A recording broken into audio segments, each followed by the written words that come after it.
Para comenzar, soy presidente de la corporación Zona Franca Mapuche, conocida como SOFRAMA. Esta corporación busca básicamente poder incidir en las políticas públicas, principalmente llevando una principal política pública que es la instauración de una zona de franquicia tributaria especial para la Araucanía que tenga como eje principal al pueblo mapuche. Esta política pública es conocida como la famosa llamada Zona Franca Mapuche, ¿ya?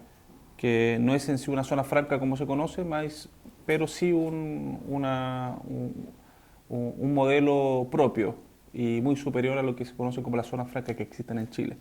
Algo similar a lo que tiene Isla de Pascua, ¿ya? Y Soframa preside lo que se conoce como la Confederación Económica Mapuche, que es una agrupación de diferentes organizaciones que tienen como por objetivo incidir en políticas públicas de desarrollo económico productivo que puedan afectar positivamente al pueblo mapuche.